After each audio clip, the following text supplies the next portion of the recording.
Overseas Basketball Connection is an app and platform that connects the pro basketball player to the pro basketball team without having an agent, keeping them coins in your pocket. Normally, when a player wants to play pro, they go hire an agent, sit on their couch, and hope the agent's out there working hard for them, not knowing if the agent's putting in that work, contacting teams, or putting them on the back burner.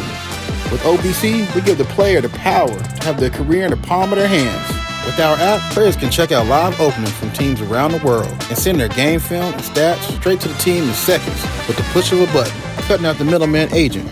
No Referees Podcast and OBC have teamed up to bring you an exclusive offer. For the month of June, you'll get to sign up for free. Tell all your Hooper friends, your sons, daughters, cousins, it doesn't get any easier to live out your dreams with OBC. Overseas Basketball Connection, the number one source for players to play basketball overseas. Welcome back to the No Referees Podcast. I'm your host, Evarist and Special, joined along with our special co-host, Special Jennings, bringing you another quarantine edition of our podcast. Be sure to find us on our social media pages at No Referees Pod and on our new YouTube channel, No Referees Podcast. We're joined today by a very, very special guest, head women's basketball coach at the University of Louisville. He's a Kentucky native. In spare time, you can catch him playing Monopoly Junior with his daughters. You can find him on social media everywhere at Coach Jeff Walz and his team page at U of L WBB. Our friend of the family, Coach Jeff Walz. What up, brother? I appreciate it, guys. Just trying to, get through this and do what we're supposed to do, our social distancing, just waiting for some warm weather so we can enjoy the outdoors. All right, Coach. I know today in Louisville it's raining. You know what I'm saying? It's rain one day, hot the next day. You social distance inside. You go outside. You never know what you're going to get outside. No, you're exactly right. We're excited for tomorrow. They're saying 81, which would be fantastic. And, then it looks like for the rest of the week, the next 10 days are supposed to be nice too. So, hopefully we can get things back opened up and just do what we're asked and keep our social distancing and just try and get things going a little bit at a time. Coach, first thing we ask all of our guests on No Referees Podcast, you got the name, no referees, no rules, no text, no whistles. So, Coach, tell us the very first time you got your first technical foul talking to a referee. Oh, gosh. I don't think it was my first 2 years of coaching, which was seventh grade girls. I think I behaved myself then. You know what? I wish I could tell you. I've had a few throughout my career, but I've gotten better over the past few years. I think I only have one this past year. So, it's one of those, every once in a while, you've got to try to get your point across. Well, give me one that you remember vividly, that you was like, you know what, that's a BS call, or come on, ref. Like, give me one that you remember distinctly. Well, probably my worst one, which thank goodness it didn't cost us a game, was down there in the Sweet 16 back in 2013 against Baylor. About a minute and a half left, called a charge and call on Bria Smith and made a beautiful take to the basket. She was up in the air. Kid slid under. It should have been an AM1, call a charge. And I just kind of sat up on the scores table because I was sitting right there, and they turned around and teed me up. And I was like, the one time I don't say anything. That I really didn't say a word. I didn't get my money's worth on that one. So, unfortunately for us, Monique Reed, a Louisville native herself, stepped up to the free throw line when we were down one with about a minute, about 1.8 seconds, 3-4 seconds left, and made both free throws to seal the win for us. So, it could have been a costly a technical foul for sure. Right. Man, Coach, that's pretty funny right there. Hey, almost like that Tim Duncan one back in the day. He just looked at Joey Crawford, gave him a tee in the play, kind of same situation. That's right. You got it. So, Coach, tell us about how the program, leading up to the AC tournament and the COVID situation. How did you guys, handle that situation behind the scenes with, making sure all your kids were safe? And, I know that y'all are on a road this year, trajectory to win a national championship. Talk about just those days leading up to the ACC tournament and with the cancellation of the season. Well, everything was going well, actually. We had played in the ACC tournament down in Greensboro, got beat in the semifinals in a great game against Florida State. And that Monday actually started spring break for us, which was it was unusual because we normally started selection Monday week has always been our spring break. So with it being the week before, we'd actually arranged for our team to go down to Orlando and do some training there for about 3 days just to get out of town. It was spring break week. So they actually flew down to Orlando Monday morning and had 3 great days down there, did some rehab, some training, just to get out of Louisville, so they were able to go down, enjoy the sun. We come back, they came back Wednesday night. I went out recruiting for those 3 days, doing home visits. And then Thursday, we had a great day of practice. I was really excited. The energy was fantastic. Kids were excited to be back.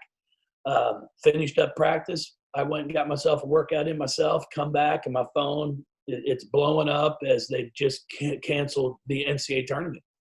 So tracked down all the players, brought them back into my office and sat down and broke them the news. But what we talked about the whole time was you've got two choices. We can either talk about the possible 6 games that we didn't get to play, because that's really what it was down to for us.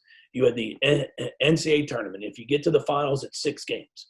So we can complain about those, or we can talk about the 32 games that we did get to play and the memories that we'll have from them, the moments we shared, the excitement.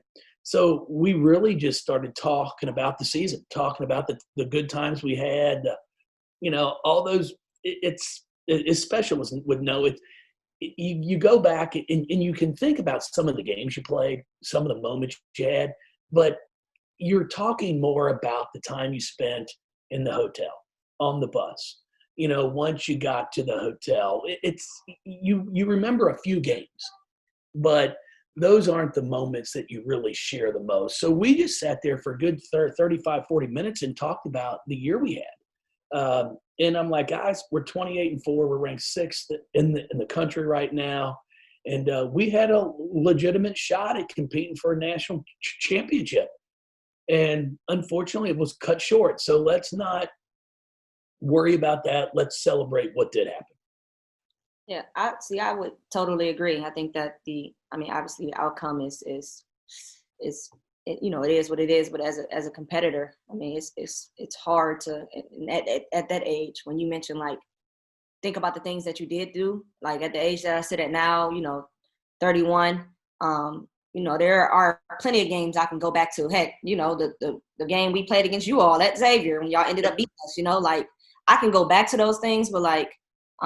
It's more so like what you're talking about, like my teammates and the things we did outside of basketball, the fun we had, those type of things. It's going to be hard at first, though. That's what I, try to tell. That I've been hit up by a few people like, hey, I'm so mad, or this happened or that happened. And, we don't know what the future holds and things like that. But, y'all still did something that a lot of people won't ever get the opportunity to do. You're number 6 in the country. Yep. 32 games, like, you've done something that hasn't, that a lot of people don't get to do. So I think that's, very important to be said and for players to understand. Special, you're exactly right, because that's what we talked about. And then, it is hard when you're 18 to 22 years old, and this is what you've trained for the whole year. You're training for seeding the NCAA tournament, the opportunity to play in it. But as we try to talk to them about, the grand scheme of things, when you get to be 35, 40 years old, and if this is the worst thing that happens to you, that you didn't get the opportunity to play in the NCAA tournament your senior year, you're doing pretty darn good, Yeah, So absolutely. Try to find the positives and then move on from there. Yeah. So I would just shift gears a little bit and ask you, like, what, how did you, to sustain being able to compete at that level year after year? What is the locker room like? How do you sustain that? Well, it's just it's a culture. It's an expectation. It's having players that help you build something. So when your freshmen come in, I'm not having to explain to them, hey, this is what we do. This is how we do it. All they have to do is look and go, oh, my gosh, I see what Angel McCotcher's doing. I see what Shoni Schimmel's doing, what Asia Durr's doing, Dana Evans. You just go down the line. And, Sarah Hammond, Shantae Dyers, we've had players that have come through here that are willing to put the time in. And as a freshman, when you step into our program, and it's like, okay, you've got your summer access, you've got your 2 hours or 3 hours a week, and as coaches, we finish, and then all of a sudden your returners are staying because they know, hey, I can't get where I want to get personally with just 2 hours a week. Those freshmen are like, oh, so this is what we do. So this is how it's done around here. So I think it's just, we've had some great players and great young women that have come in here and bought into what we do.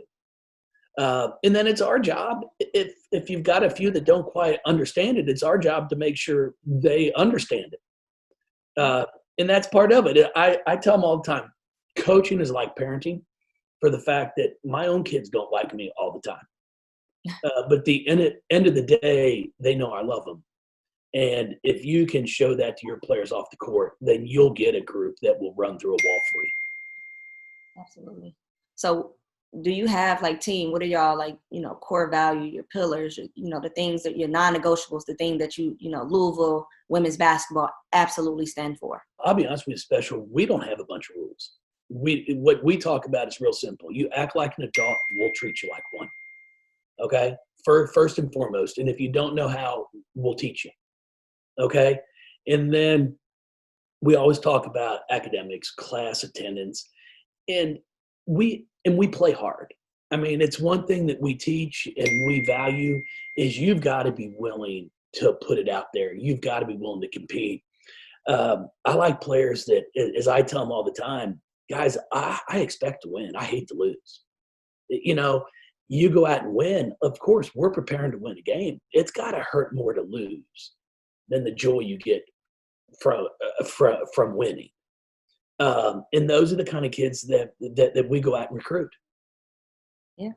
Well, here's my smart one, Mark. It hurt it hurt me more when we lost to you all, but yeah.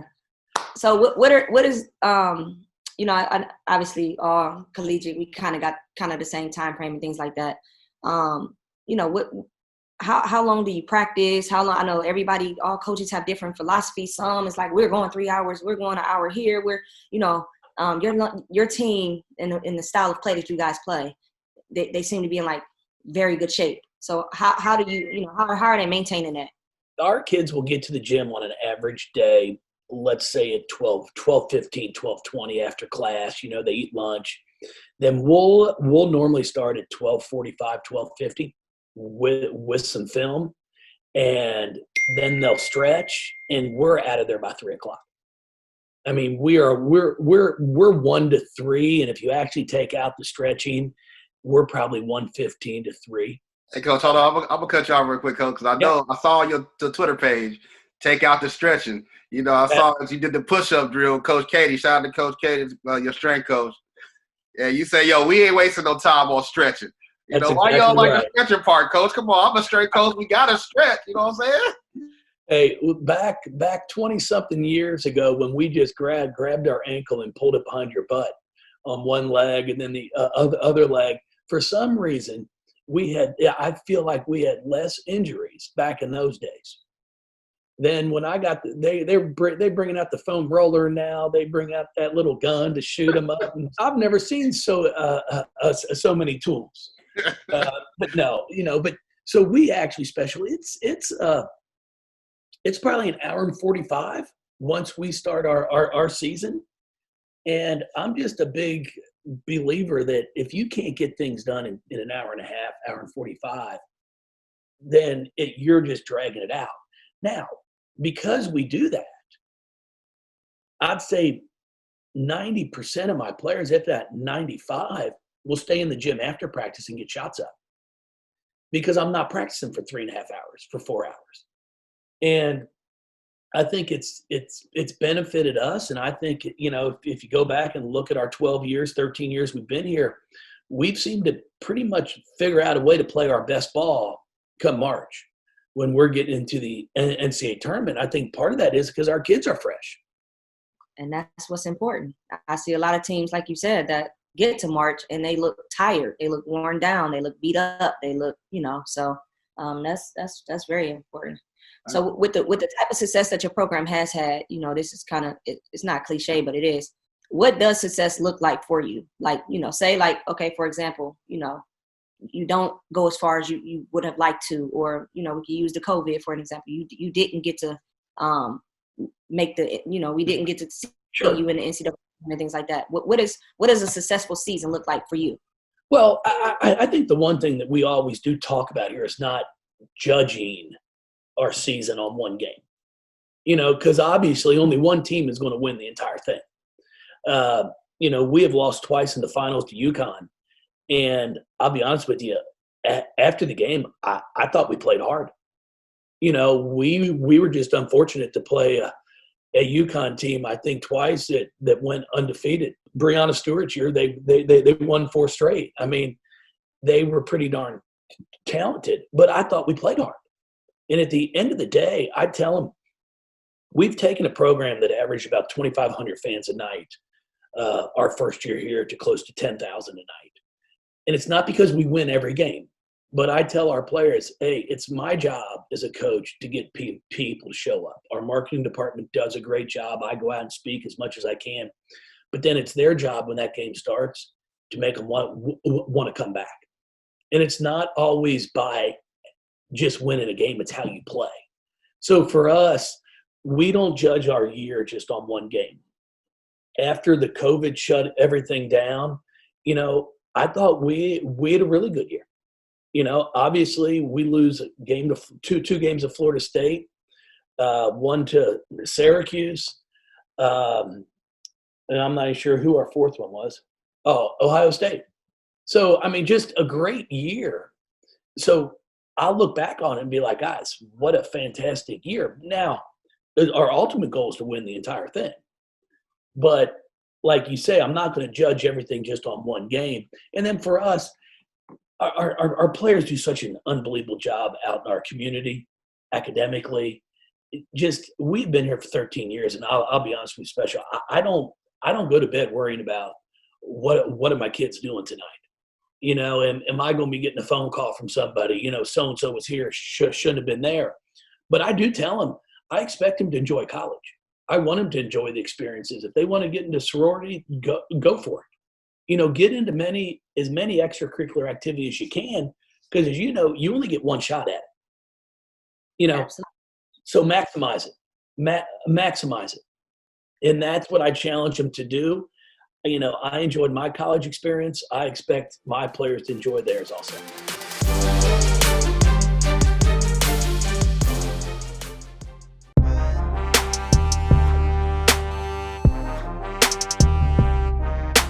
Let me take a time out to tell you about my friends over at Soul Lounge, Houston's premier boutique for the latest fashions. Chinatown Market? Check. BBC? They got all that. Adidas? Man, they got all of that stuff too. The swag, the footwear, Yeezys, man, they got everything. No Referees Podcast and Soul Lounge has partnered up to bring you a special offer for listening to this episode. Go online to soulloungehtx.com and enter promo code No Rules to get 20% off your entire purchase. That's No Rules, all one word, all caps.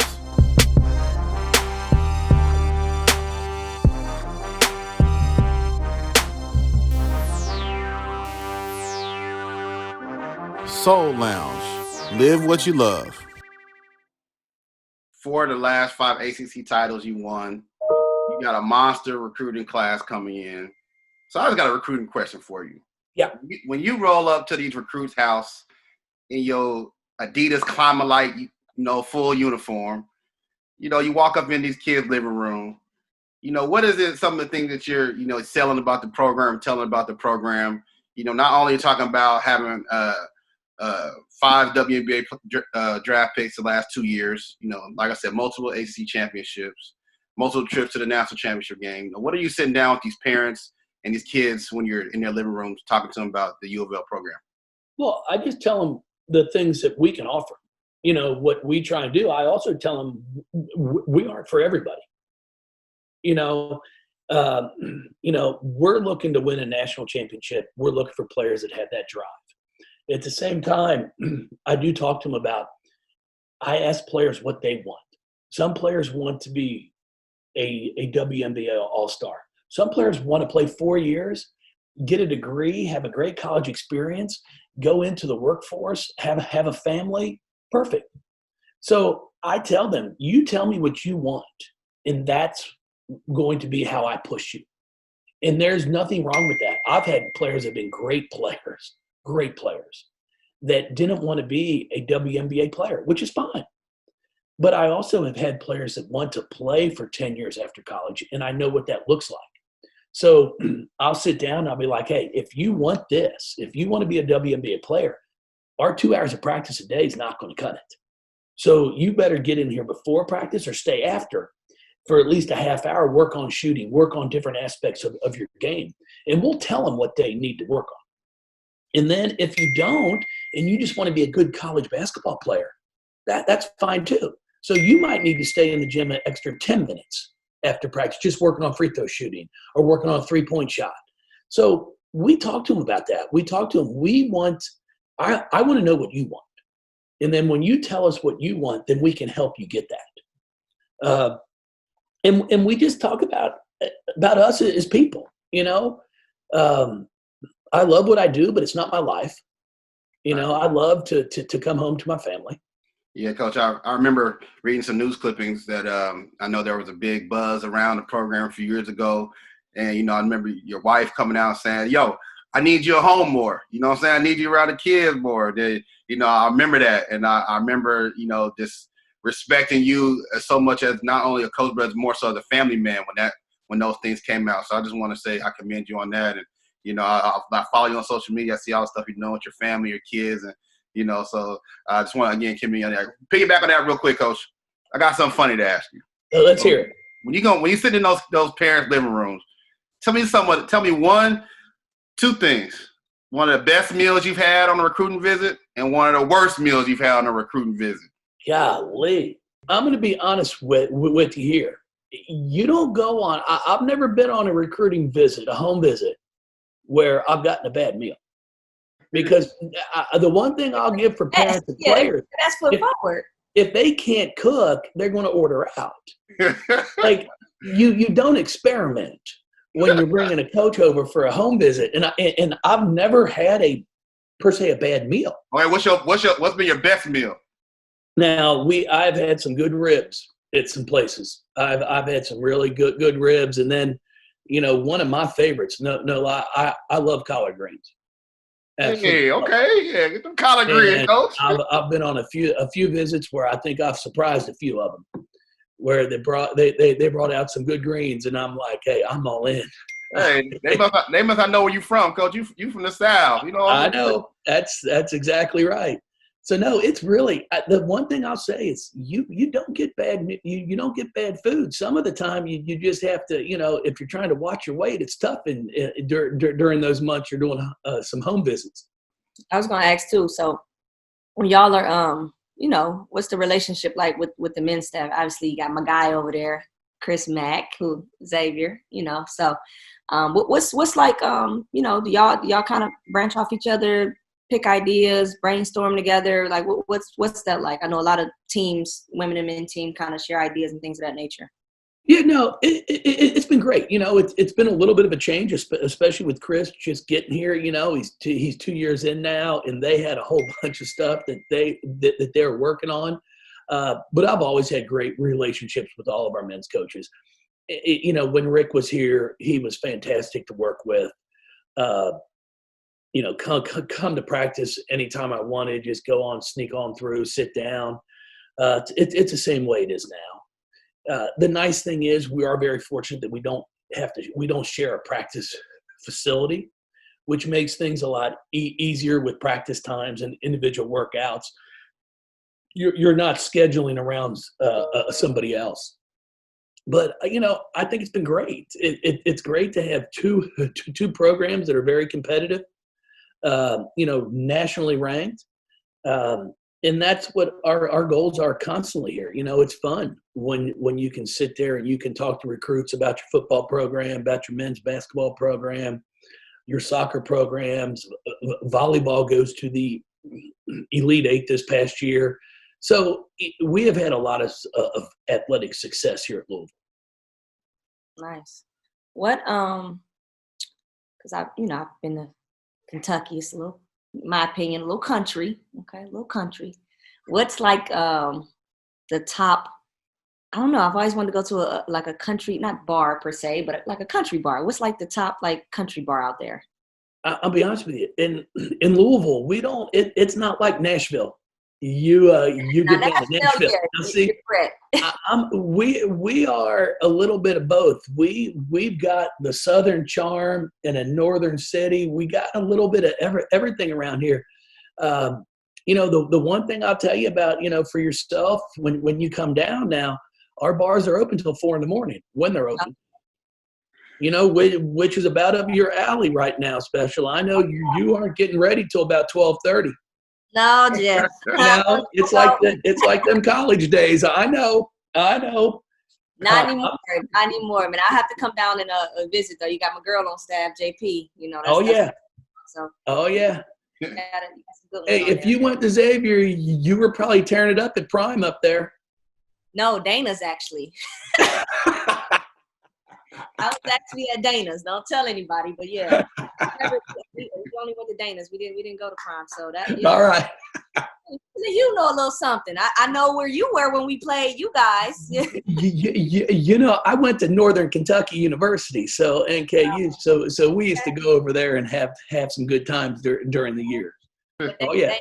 You got to go to Dana's. Coach, I'm gonna put you on the spot real quick. At being in Louisville, I'm gonna ask you one question, and I know a lot of Louisvillians are gonna say, we're gonna see what this coach really like. Burnos or a mint julep? Which one, if you had to choose one, which one you picking? A mint julep. Have to. For sure. Talk to people about who don't know about mint julep. That's one of the staples. That's one thing we're gonna miss. We missed the Derby, the first Saturday in May. Hopefully they'll be able to run it here in September. It's the longest running sporting event in the country. And they definitely want to keep that going, but it's been strange for all of us. It's a new norm. I'm not saying I necessarily like the new norm. I like being able to be out and socialize, but we are doing what we're being asked to do, and hopefully we can get a handle on this thing and gradually open things back up and be smart about it and get our country back working again, which I know everybody wants to be. Yeah, I've been to the Kentucky Derby. The very first time I went to Kentucky Derby, I won my little ticket. If you won, that's good. I won $67. I was happy. Went to turn my little ticket in, and then right next to me, a guy turned in a ticket for $12,000. I was like, dang. I was like, I bet him my little $1. Well, hey, I'm willing to bet I'm willing to put down some money. He may have bet a little bit larger. Yeah. I only bet $1 or $2, something like that. And I think he bet, maybe like 100. I just couldn't do it, Coach. My first time, I was like, I had to buy the little book, the little program book. I had to make sure my little hat and my gear game was right, Oh, yeah, for sure. Oh, that's great. So I want to ask, too. I know that college-wise, I know that, recruiting and everything like that, we're on the road, different things. This is the first time we've been, like, at a real, like, standstill in our career. Evarist talked about the article of, your wife saying be home a little more. How is that? How have you found the balance? Like, well, I think that's, like I said, I love what I do, but it's not my life. It's important to be able to spend time with your family. But at the same time, my wife understands. She played at Vanderbilt. She played college basketball, and she understands it. When we're out to eat, if a recruit calls and it's one of our top recruits, well, I take the call, and she understands that it's part of the job. But we've done just as much recruiting, if not more, since this COVID hit, because kids are at home. They're at home. They're calling. They're not in school from 8 to 3:30, then practice after, where they might only have a couple hours in the evening. Most of them, they're finished with their schoolwork say at noon, in the afternoon, early afternoon, because, as a teacher, when I'm giving out assignments, I've normally got 25 kids in the classroom or 20. Well, now it's one-on-one. You send it to me, so I do it on my time. So I might be able to finish that thing in a half hour compared to an hour. So, we've actually done more recruiting here than probably in the past. And then the other thing, it's been pretty special. I always try to find the positive in things. I've been able to have breakfast, lunch, and dinner with my kids for the last 9 weeks, which, once this is over, that probably will never happen again. That you can spend 9 weeks, and I love my kids, I love my wife. I've enjoyed being at home. Now she might want me to leave some, but I've enjoyed it. Yeah, that's great. Are you so family oriented? You the family guy at work? Do your kids come to practice? Are they are they involved? I know, like. Oh yeah. Okay. I've got my kids come to work. Coach Purcell's got 3 girls, 3 under the age of 9. So yeah, I think it's great. What better role models can I ask for than the players I have on my team than for my children? Coach, I want to ask you a quick question. We've got a few more minutes left and got to get you out of here. Just staying with recruiting real quick. You have one of the top-rated recruiting classes coming in. You had 3 great players that sat out last year. Talk about what the future holds for the program when we do get back on the court after this COVID situation. How excited are you for the future with this new group coming in? We are really excited about things. We have a great group coming back. Our incoming freshman class is really talented. It's just been neat to watch our own team as they've gotten together on Zoom themselves. Like, they've organized things without us. I'm like, guys, our great teams that we have are the ones that are more worried about building a relationship amongst each other than worried about, did coach see me not box out? Did coach see me not close that person off on the baseline? When they're looking at each other during a game going, hey, that's my fault for not boxing out, it won't happen again. That's when I know we have a chance to be great. Because when you're more concerned about what your teammate thinks than compared to what coach is going to say to you, then we're in business. And that's what we have right now. We have a group that they get together once or twice a week. I don't even know about it. I don't have to, because they want to be great. And they're like, hey, we don't want to be that team that uses this as an excuse to why we couldn't get better. They're figuring out ways and finding ways to get better. So when we are able to get back in the gym, instead of trying to make things up, we're just still moving forward.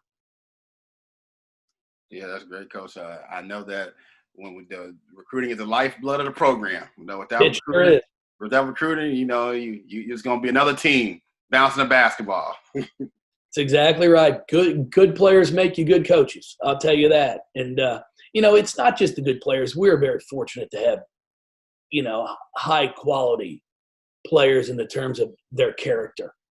And like I said before, when you don't have to worry about what they're doing behind your back, it makes a difference. I think I follow his program. I have for quite some time. I mean, come on down and see a ball game, Coach. Come on, Special. Ball game. I want to come to a practice. You're more than welcome. Our practices are always open. Yeah. I want to dial in like that. I want to email you and say, hey, Coach, what thoughts on this? Let me get a baseline out of bounds play.